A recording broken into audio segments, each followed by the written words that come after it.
అదృష్టం కావాలా? అదృష్టం కావాలంటే ఏం చెయ్యాలో తెలియాలా? అదృష్టం ఎవరిని వరిస్తుందో తెలుసుకోవాలా?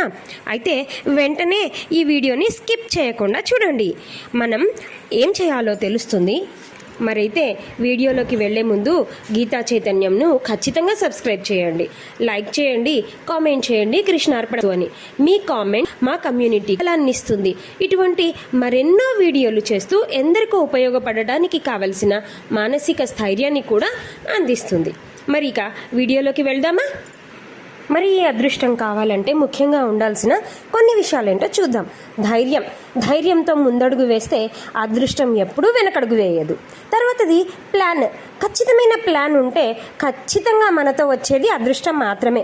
తర్వాత మన ఆలోచన పర్ఫెక్ట్గా ఉన్న వాళ్ళకి అంటే నేను సాధించాను, నేను సాధిస్తాను, అన్న ఆలోచన ఉన్న వాళ్ళకి అదృష్టం ఖచ్చితంగా వెంటంటుంది. నేను వచ్చేమంటూ. అలాగే నవ్వు. ఇంతటి కష్టంలో అయినా చెరగని చిరునవ్వు వ్యక్తి ఎంతకి అదృష్టం ఎత్తుకుంటుంది.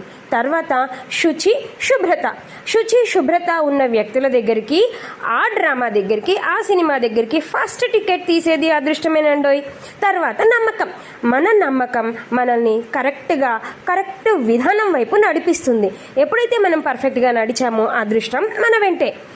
చివరిది స్థితప్రజ్ఞత లేని వ్యక్తికి అదృష్టం ఎప్పుడూ అందదు. స్థితప్రజ్ఞత ఎప్పుడైతే ఉందో అన్ని రకాల ఎమోషన్స్లో కరెక్ట్గా ఉండగలిగే వ్యక్తికి అదృష్టం వెంటనే ఉంటుంది ఎప్పుడు. మరి కృష్ణుడు అన్నాడు, ఈ ఫార్ములా, ఈ ఈక్వేషన్ నువ్వు ఖచ్చితంగా పాటించగలిగినప్పుడు అదృష్టం ఎప్పుడూ నీ వెంటే అంటూ. ఈ మ్యాథ్స్ మీకు నచ్చితే వెంటనే సబ్స్క్రైబ్ చేయండి గీతా చైతన్యం. కృష్ణార్పణమస్తు.